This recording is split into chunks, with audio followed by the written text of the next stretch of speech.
It's like spiders and snakes, and I got what it takes for you to love me. Hey, hello, welcome back to the Backporch. And I'm Michael. How to put that there in case I forget. Is there a song like that, Spiders and Snakes? I can't remember how the lyrics go though, but who cares? It's your world. Make it up. It don't matter. I'm packing Halloween Manson cards for the kids. Just like I told you. And plus spiders and snakes. And little Halloween bags with spiders and snakes and Charles Manson. Welcome back. This is the Backporch. Yep, it's that time of year again. Can you believe it? Halloween. Time to pack up all the little goodies, all the little spiders and snakes, and limited edition Charles Manson cards for all the little kids in the neighborhood. You know, when I was a kid, I always wished that the monsters lived in my neighborhood. I seriously did, and now I'm one of them. So now the monsters live in another kid's neighborhood. But anyway, today we're gonna listen to the radio because it's Halloween. We're going to listen to a radio show. And of course, it's got the Manson family. So this interview was done way back when Manson was on trial. Back around 1970. This Manson family member just came back from Spahn Ranch, and their local radio station was going to interview him. You know, the person that's calling themselves a Manson family member here, they're kind of like one of those people like Grey Wolf that went after the fact, after the murders were already committed, they got attracted to the Manson family, you know. I don't know why anybody would be attracted to the Manson family. I swear to God. I'm just joking. But anyway, she got attracted to the Manson family, went out there, was taken, she got pictures taken of her and put in Life magazine as one of the members of the Manson family. And now, she just hitchhiked back home, and she's got Charlie Manson's Lie album, and she's trying to push it to her local radio station, so they gave her an interview. And here's how it starts out. So let's listen to this. UNM News. This morning we're talking with Ginny, a girl from California who lived for some 3 months at the ranch near Los Angeles with the Charles Manson family. Jenny, what were your impressions of the people you met at the ranch? Oh, I liked them. They're my family too, as much as I'm theirs. There's different people out there, and my opinion is probably different than somebody else's to what I feel about them. I love them. And hard to say as to why. Everything just is. And I accept it as being that way. Do they all seem to get on pretty well? Yeah, I was out there 3 months, and I never saw anybody quarreling. It was kind of unusual. When I left, the next day I saw 2 teenagers arguing over one of the girl's brothers had told the other girl not to play his trumpet, and she was blowing on the mouthpiece but not actually playing the trumpet, and they were arguing over it. And it's something that really hit me because I hadn't seen any arguing out there in 3 months. Like, if somebody tells you something has to be done, you just accept it because you know that has to be done, or they wouldn't have bothered to say it in the first place. You've met Charles Manson and talked to him a couple of times. What did you think of him when you met him? The first time I met him, it was very unusual for me. I'd never seen him before. I'd heard the other girls and the rest of the family talk about him, and I'd become concerned about him, but I'd never met him. I walked into the attorney room with an attorney and one of the other girls. When I first saw him, and I just smiled, and I couldn't stop. I was just so happy to see him. It was like seeing an old friend I hadn't seen for a long time. But I forgot what he looked like, but that was him. I knew him. And I was really happy, and he smiled right back at me, and he just didn't stop looking at me, and I couldn't stop looking at him. It was actually a feeling of knowing him before I'd met him. And some of the other girls have described the same feeling of having known him before they met him.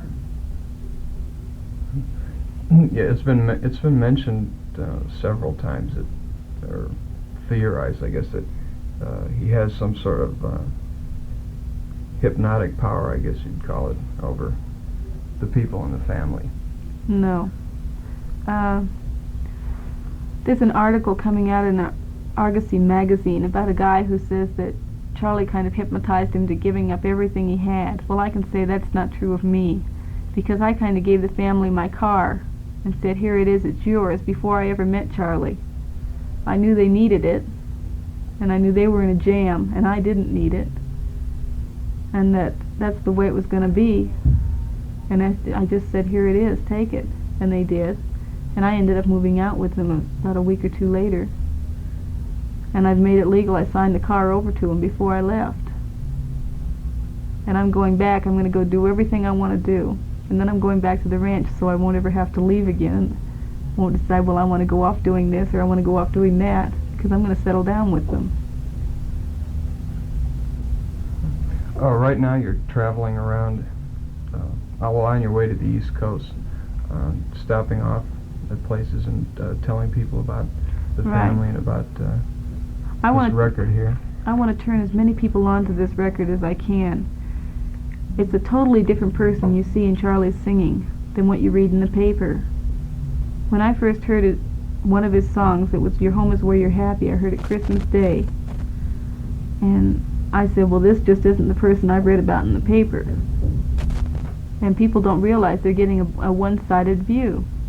People have read something, newsy people even, have read something in the paper, go out to do their own interview and say, well, I've got to slant it this way because this is what they believe and nobody's going to believe the other side. But Charlie is just a beautiful person. Okay, what he's going to go to next is a magazine that was out in 1970. It was called Tuesday's Child. It basically came into existence when the Manson family came into existence, and it was less of an underground magazine about politics, more of a satanic magazine. And at one point they named Charles Manson the Man of the Year and had him on the cover.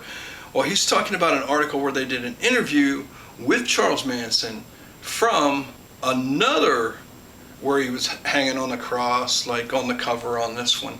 These things are really hard to find. So what he's reading here is out of the inside of that magazine right now while he's looking at it in 1970. And 2025, I don't know if you can find a copy of this thing. So here's what's inside this thing. And it's pretty, damn, what Manson said is, I don't know, it's really good. So let's listen to this. Tuesday's Child. There's a text of an interview on the back of this album. It was made by Steve Alexander for Tuesday's Child, a newspaper. And shortly after the interview, Manson's telephone privileges were suspended by the court. I'd like to read this now because I think it gives somewhat of an insight into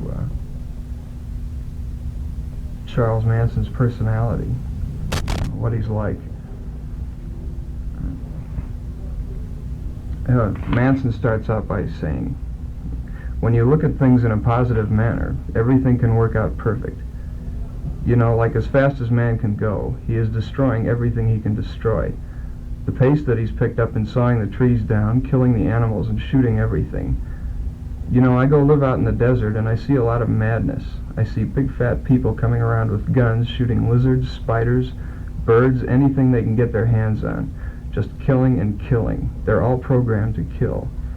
You know, there's one thing I flashed on the other day. A policeman took me over, and on his helmet, you know, right on his forehead, there's a beast, a bear beast on his forehead. And I say, well, can't the people see the mark of the beast? You know, it's not a hard thing to see. Is there anything you want to know that I could tell you? The next question is, what's your birth sign? And Manson says, Scorpio. Do you know your rising sign? You know, you wake up every morning and there's another rising sign. You know, maybe I can tell you where I'm from. Everybody is always telling where I'm from and where I developed my philosophy and what I think and all this, and none of this is the things I've always said. I'm from juvenile hall. I'm from the line of people nobody wants. I'm from the street. I'm from the alley. Mainly, I'm from solitary confinement. You spend 20 years in institutions and you forget what the free world is. You don't know how the free world works. And then you come out and you live in it and you say, wow, I've been locked up for 20 years, but my mind has been free. And I come outside and I see everybody's got their minds locked up and their bodies are free, you know? I'll give it to you just like this. All my life I felt all the bad people were in jail and all the good people were on the outside. Then I would get out of jail and I would find out that the people on the outside smiled and pretended like they were good. But there wasn't too many of them, you know? And then I'd go back to jail. I think my longest time out in the last 22 years has been maybe 6 or 8 months. And I was out 3 different times. One time for 6 months, one time for 8 months, and then the last time I've been out for 3 years. Well, when I got out the last time, I didn't want out. I told the man, I says, I can't adjust to society and I'm content to walk around the yard playing my guitar, doing the things you do in a penitentiary. So when I got out, I met a 16-year-old boy. I was living in Berkeley and I asked him where he lived. And he said, well, I live out in my sleeping bag. I said, well, don't you work? And he told me, hell no, nobody works. You don't have to work. I said, well, how do you eat? And he said, well, I eat at the diggers. And I said, well, how can you live that way? And he said, come on. He put his arm around me, and like I was his brother, he showed me love. He took me to Haight-Ashbury, and we slept in the park in sleeping bags, and we lived on the streets, and my hair got a little longer, and I started playing music, and people liked my music, and people smiled at me and put their arms around me and hugged me. I didn't know how to act. It just took me away. It grabbed me up. Man, that there was people that are real. You know, I just didn't think there were such real people. There were people with beards, and we smoked grass. And like I had never been involved with dope, with what you call dope. Except when I got out, I took some LSD, which enlightened my awareness. But mainly it was the people. It was the young people walking up and down the street, trading shirts with each other, and throwing flowers and being happy, and I just fell in love. You know, and I still am in love. I love everything. But the worst thing is, I have seen how the hate was going, because being in jail for so long has left my awareness pretty well open. So I've seen the bad things that were coming into hate, the wild problems and the people getting harassed in the doorways, and the policemen coming with the sticks, and they were running them up and down the street. So I got a school bus and I asked anybody wants to go can go on the school bus. The school bus is not mine, it doesn't belong to anyone. We'll put this pink slip in the glove compartment and the school bus belongs to itself. And we all turned our minds off and we just went around looking for a place to get away from the man. We went to Seattle, Washington. The man was there. Everywhere we went. We went to Texas. The man was there. We went to New Mexico. The man was there. Everywhere we went. And like it was just a trip, we were going nowhere, coming from nowhere, and just grooving on the road because the road seemed to be the only place where you can be free when you're moving from one spot to another. You seem to have freedom in your movement to take a breath in the city, to take a breath from the oppression, from the madness of the city. And then we went and got out into the desert. We found a whole world out in the desert. Then I got to see that the animals were smarter than the people. You know, like I've never been around many animals. In jail, there are hardly any animals around. Then I got to looking at the coyotes, and I got to looking at dogs and snakes and rabbits and cats and goats and mules. And we walked around for weeks following the animals for weeks and just see what they do. And there's a lot of love there. That's where most of the love is, in the young people and in the animals. And that's where my love is. You know, I don't have any philosophy. My philosophy is don't think. You know, you just don't think. If you think, you are divided in your mind. You know, 1 and 1 is 1 in 2 parts. Like I don't have any thought in my mind, hardly any at all. It is all love. If you love everything, you don't have to think about things. You just love it. Whatever circumstances hand to you, whatever dealer deals you, whatever hand you get handed you, just love the hand you got, you know, and make it best you can. And that's what I've always done. And like there was never There has never been any thought. I've never had much schooling, no mother, no father, in and out of orphanages and foster homes, and then to boys' school and reform schools, like it's always been like my head is empty. I have no opinion. I know the truth. The truth is in no word form, it just is. And everything is the way it is because that's the way love says so. And when you tune in with love, you tune in with yourself. You know, that's not really a philosophy, that's a fact, and everybody who's got love in their hearts knows that, okay? Question. If you've got anything else to say, just keep talking. Yeah, okay, if anybody wants to listen. I realize everybody's got their own message, dig? But I can't tell anybody nothing they don't already know. But I can sing for them, and I got some music that says what I like to say, if I ever had anything to say. Do you think this is a good picture of the real Charles Manson? Now, the one on the back of the album I think is my favorite picture of him, other than seeing him personally. The one on the front of the album was taken from the Life magazine, and I've heard two stories about this picture. One, that some photographer caught him from when he was hiding into the sink when there was a raid at the ranch, and another one that he was pulling a face 2 years ago. From the length of his hair, I'm more inclined to think it was the one taken 2 years ago when they were making faces in front of the camera. There's one other thing I'd like to read from the back of the album, if it's all right. Mm-hmm. I'm not sure who wrote the top part, but it goes, "He is your brother, and we are him. He's shown us the door to the love within each one of us. And now we are all keys. It's in you. Pass it on." And then below, Gypsy wrote this. She's one of the girls at the ranch. "The family? Shucks. I fell in love with Bob. Bob was already in love with Squeaky. In the meantime, I fell in love with Paul. Paul was in love with Brenda and Snake, and... No, wait a minute. Bruce fell in love with Sue. Sue fell in love with Clem. Clem was in love with..." And it just goes on, because that's actually how it is at the ranch. Then she goes on. "Charlie was in love with all of us before he even met us. We're in love, so why choose one when there's only one? There's only one man, one woman." And I think that says just about how it is. Do you think that the interview on the back of that album cover describes Manson pretty well? I can't say. I'm not Charlie. Charlie gave the interview, and so I'd say it's his feelings that speak. I think it's pretty well true. When you visited Charlie in jail, you also met Susan Atkins and Patricia Krenwinkel and Leslie Van Houten, who were also arrested in connection with this case. Right. What were your impressions of them? Well, I love them.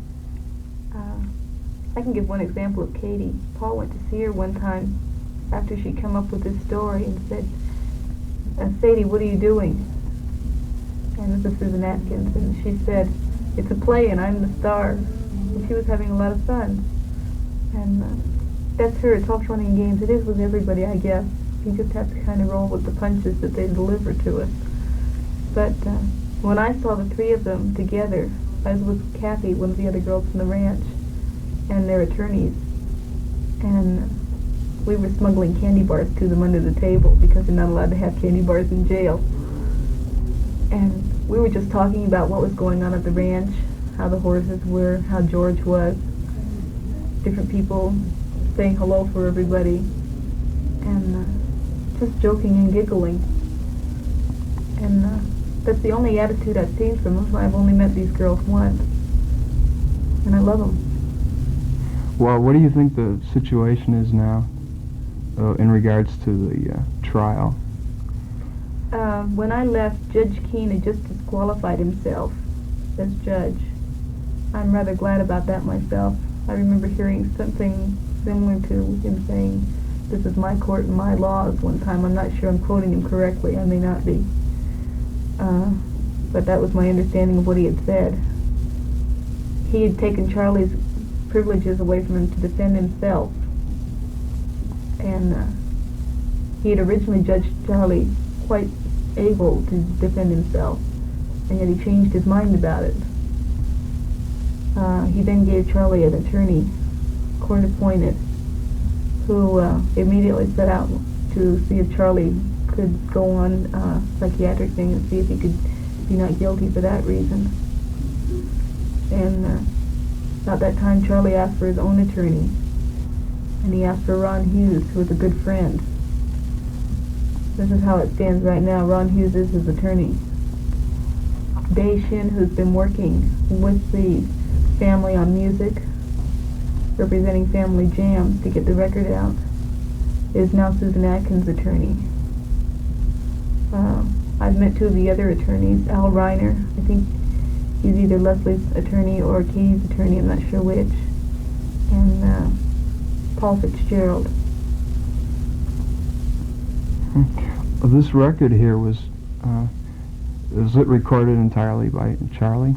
No, it isn't. There's one song, I'll Never Say Never to Always. It's recorded just by the girls. And in the background you can hear one of the babies crying. Some of the babies have been taken away from the girls, and they're threatening them with them, saying, if you don't stand up in court and say what we want you to say, you're not going to see your child again.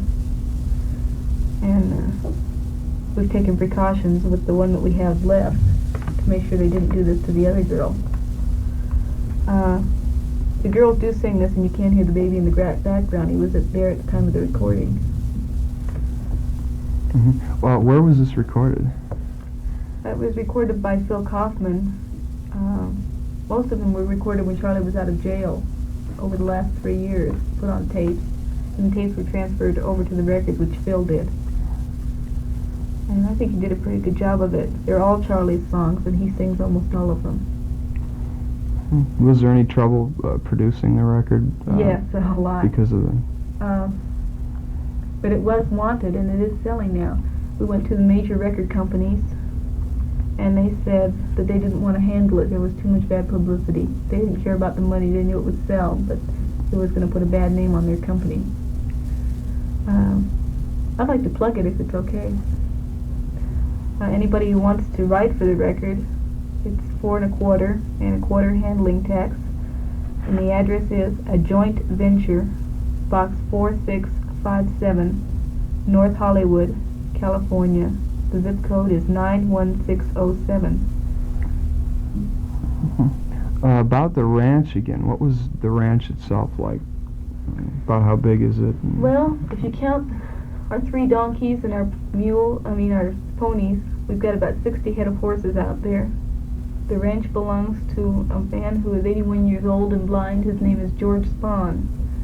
We have an agreement with him that if we do our share of the work out there, we can stay. As far as food goes, we supply our own food. As far as mattresses and bedding, we supply that too. We just kind of work out there to stay together. It's important to us. And I have to say I'm speaking mostly my own feelings. It's important to me. The ranch is just really a beautiful place. It's an old ghost town set for movies. It's got a saloon. It's not front. It's got inside still all the buildings. We have dogs, ducks, chickens, a lot of different animals out there. We herd horses during the week. We'll have 3 people herd them. Somebody will stay in and cook the meals and take care of George. One thing Charlie's always seen to it, that somebody was there with George. When they took off to the desert, Wiki, one of the girls, spent an entire year at the ranch by herself while the family was off in the desert, because somebody had to be with George. Gypsy one time spent, I think, 2 months at the ranch by herself. I heard somebody go out there a few days back looking for his son. Thought he might have run away to the ranch, and asked, aren't you the man that Charlie gave all the trouble to? Talking to George. And George told him, no, Charlie never gave me any trouble. And that's how it was. The papers are reported one way, but if you talk to the people, you're going to get another story. George hasn't paid his taxes on the ranch for 2 years because he hasn't had the money. And I asked him about it, and he said the last time he paid taxes was when Charlie gave him the money for it. And I got curious. I was wondering if I'd misunderstood him, and a couple of days later I asked him if that was so, and he said yes.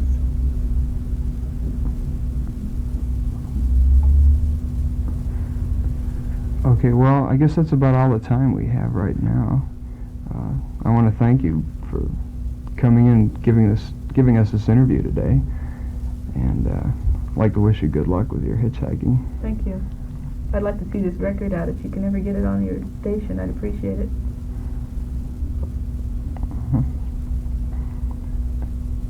Thank you very much for letting me be here. Okay, and thank you. This has been Matt Walsh for He was in KUNM love News. with Bobby. Everybody was in love with Bobby, except for Manson.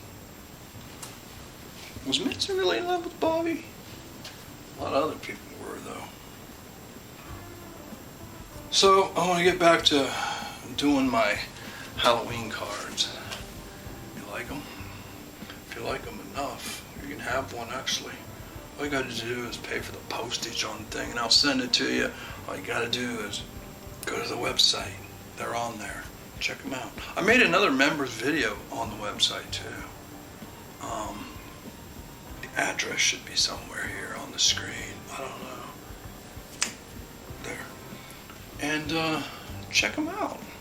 They're pretty cool. I made some other stuff out of, this bucket of rocks I have here. So I'm making stuff all the time. I like to create. So, get these if you want one from the web. This isn't the web page. This is the podcast. This is here. I've got to keep track. I need a shirt for the web page now because I'm going to be confused on where I'm at. Anyway, until next time, these from the web page. You can always watch another video. And again, peace. As always. These are cool. I like them a lot.